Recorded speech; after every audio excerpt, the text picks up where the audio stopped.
C'est le retour des vlogs après une petite semaine de coupure, et ma semaine commence avec la préparation d'un futur projet qui devrait avoir lieu en janvier 2025. Si vous cherchez bien, vous devriez pouvoir trouver des indices, alors si t'as trouvé quelque chose, dis-le moi dans les commentaires. Et après ça, pas de temps à perdre, ce soir j'ai un shooting donc je prépare mon sac. C'est un match de basket, donc comme d'habitude, je prends le même matériel. Le Sony A7 III avec le 24-70, le 100-400 toujours de chez Sigma, ensuite je prends mes filtres juste au cas où, et de quoi nettoyer mes objectifs et mon boîtier. Après un petit moment chat et c'est parti, on y va. Ok, c'est le moment, on va partir, mais avant ça on va aller acheter un sandwich, parce que le match est tard, je vais rentrer tard et je vais avoir faim. Les vlogs, on va essayer de se concentrer maintenant sur plus un truc qui se passe dans la semaine plutôt que plein de petites choses pas forcément très intéressantes.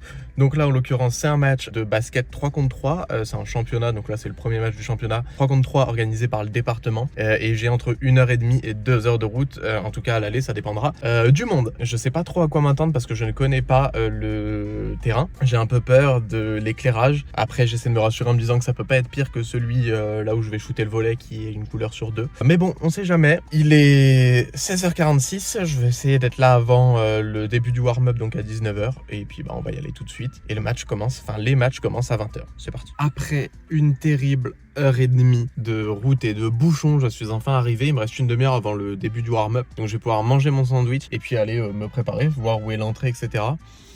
De ce que je peux voir là-bas, ça a l'air plutôt bien éclairé, donc ça devrait être cool. Puis on va voir, et puis je vais essayer de vous expliquer un petit peu comment je fonctionne. Allez, c'est parti. Ça m'a l'air plutôt super bien, ça. Je passe pour quelqu'un d'étrange, visiblement. Je suis allé demander si c'était bien là. On m'a regardé avec des grands yeux, oui, et je dis ok, c'est tout. On m'a dit, t'es bizarre, toi. Comment dire, ça inspire pas trop confiance, rien n'est installé. On va voir, hein. Effectivement, j'avais plutôt raison de m'inquiéter. Il est 19h20 et il y a toujours personne. Ils ont quand même fini par arriver et du coup j'ai pu commencer à préparer mon matos. Je sors mes deux objectifs et j'en profite pour retirer les poussières qui pourraient être sur le capteur ou sur les objectifs. En fait, je suis venu une heure trop tôt. On m'avait dit que ça commençait à 19h, c'est 19h45, ça a toujours pas commencé. Mais les gens commencent à arriver. Un photographe, c'est comme un sportif, quand il commence à shooter, il faut qu'il s'entraîne. Donc là, le matos est prêt. Et puis je vais gentiment m'entraîner à m'échauffer quand tout le monde sera là. Globalement, ce qu'il faut retenir de si j'ai bien compris, c'est que là, ça se joue que sur une moitié de terrain et qu'il y a beaucoup moins de points à noter, à marquer. Et puis voilà, c'est parti. Mais est-ce que ça vous rappellerait pas quelque chose ça, les street POV photographiés mais cette fois-ci en intérieur et pour un match de basket? Bon, j'ai dit que j'allais pas trop utiliser le 100-400, mais là c'est l'échauffement et j'ai justement voulu voir un peu ce que ça donnait. J'ai fait quelques photos au 100-400 mais en vérité je m'en suis servi de très peu parce que j'ai shooté quasiment tout le match avec le 24-70. L'avantage c'est qu'être sur un demi-terrain, il y a beaucoup moins de surface à couvrir, il y a besoin d'aller chercher beaucoup moins loin et en plus ça me permet d'ouvrir à 2.8 constant.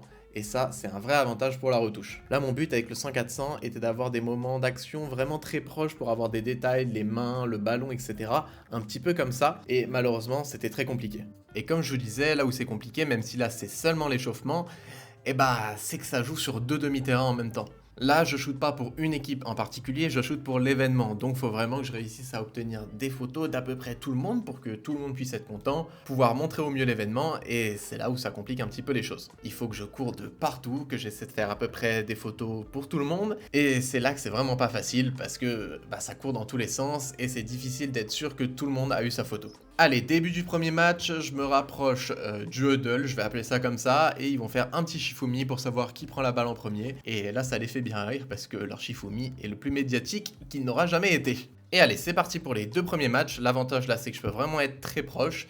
Et du coup, mon but, ça va être de shooter un maximum pour avoir des photos de tout le monde. Et c'est là où c'est compliqué, comme je vous ai dit juste avant. Un des plans que j'ai bien aimé faire, c'est que vu que je pouvais être très proche, je me mettais à 24 ou 35 mm et quand les joueuses passaient devant moi, ça rendait des plans plutôt très cool. Mon astuce, c'est de varier les plans. Juste après, on va monter là-haut, mais le plus vous allez bouger, le plus vous allez avoir de plans différents. Et surtout, je pense que le mieux à faire, c'est de ne pas rester debout, c'est essayer de se mettre dans différentes positions, accroupi, debout, couché, essayer plein de choses pour essayer d'avoir des points de vue différents. Et moi, mon petit truc en plus, c'est faire des photos en slow shutter. Donc ça, j'en profite en même temps pour faire un petit peu des deux. Changement de lock, c'est assez galère en vrai. Parce que du coup, ça joue sur chacune des moitiés du terrain. C'est 10 minutes. Faut switcher. Bon, l'avantage, c'est que du coup, j'arrive à peu près utiliser que celui-là. J'utilise aussi le 100-400 parce que je l'ai pris et que tant qu'à faire, il faut essayer des trucs avec. Mais au moins, je peux shooter à 2.8 et ça fonctionne super bien. Allez, je vous montre. On est ici. Les gradins étaient ouverts, donc j'en ai profité pour monter en haut. Encore une fois, ça me permet de varier les plans. Personnellement, c'est pas le point de vue duquel je suis le plus fan, mais ça fonctionne quand même globalement bien, et surtout, ça m'a été utile pour faire mes slow shutters. Je suis descendu jusqu'à 1/8, 1/10 à peu près jusqu'à ici. J'ai essayé d'en descendant à 0,4 secondes, mais ça rendait pas bien là pour le coup. Je sais pas si c'est le fait d'avoir le téléphone sur l'appareil ou quoi, mais j'ai ultra mal aux épaules et aux doigts, c'est terrible. Fin des matchs de cette première soirée de championnat 3v3 féminin, victoire des Roses, donc là qui sont juste à gauche de l'écran. C'était un beau match, pas mal de défis, maintenant on passe aux retouches. Let's go, il est minuit, je suis rentré, je suis éclaté et j'ai la dalle.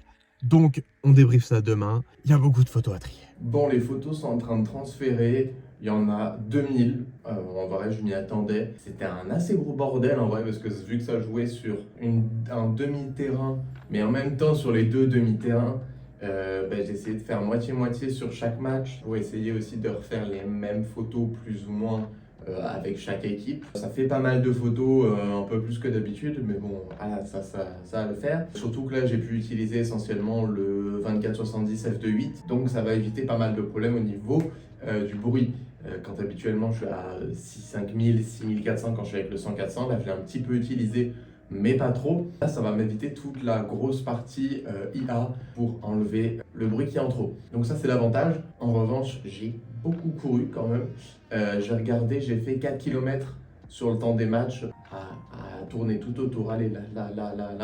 Machin, j'ai fait 4 km. Donc ça fait pas mal pour une couverture de match. C'était sympa, normalement c'était le premier match du championnat. Techniquement, je devrais être rappelé sur les prochains. J'ai juste pas encore les dates. Tout ce que je sais, c'est que ce sera en 2025. Et là, j'attends que ça termine de s'importer, que les aperçus de dynamique se soient faits. Et une fois que ce sera apporté, je vais vous montrer un petit peu comment je procède pour trier les photos avant de les retoucher. Parce que quand il y a beaucoup de photos comme ça, forcément, il faut être efficace pour perdre le moins de temps possible. Donc je m'amuse pas à supprimer chacune des photos que j'utilise pas. C'est enfin fini, c'était très long. Du coup, j'ai 1919 photos. Fais le focus. Voilà, 1919 photos. Et évidemment, il va falloir les trier parce que je ne vais pas tout rendre et je ne m'amuse pas à supprimer un par un. Comment je fonctionne? C'est-à-dire que je vais utiliser mes flèches et mon 5 et 4 pour la simple et bonne raison que quand je garde la photo, eh bien, je vais la noter 5. Imaginons celle-ci, je veux la garder, hop, je la note 5, donc elle est notée 5 et elle apparaît juste là.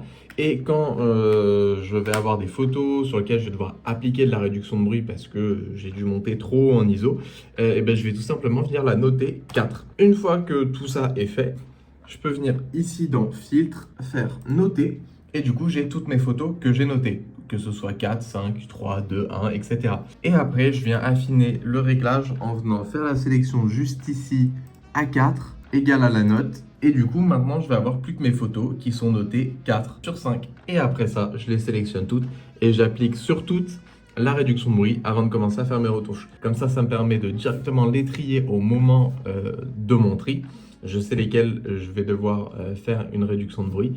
Et après ça, je commence à faire les retouches. Et comme ça, une fois que j'ai livré les photos et que tout est OK, etc., que je suis sûr que je ne vais plus avoir besoin des autres photos, et après, je peux venir sélectionner toutes les photos que je n'ai pas notées et je les supprime. Et puis après, ça libère le disque. Voilà, je vais m'occuper du tri, puis après, je vais vous montrer un petit peu d'avant-après, même si vous en avez déjà vu avant. Et puis, on fera un point global à la fin. Voilà, pendant que je triais les photos, j'ai commencé une petite série sur le coin et je vais en profiter pour vous montrer un petit peu à quoi ça ressemble. Ça, c'est la photo sans retouche. Là, c'est une fois que je viens d'appliquer mon preset. Oui, elle est toute jaune, mais c'est parce que la balance des blancs n'est pas bonne. Une fois rectifiée et quelques ajustements faits, voilà ce que ça donne. Encore une autre, ça c'est la photo RAW avec le preset et la retouche finale. Et allez, une petite dernière, encore une fois, la RAW, le preset et voilà la photo finale. J'espère que ce nouveau format de vlog vous aura plu, on va essayer de se concentrer sur une seule chose par semaine. J'attends vos retours dans les commentaires et puis on se dit à la semaine prochaine. Bisous.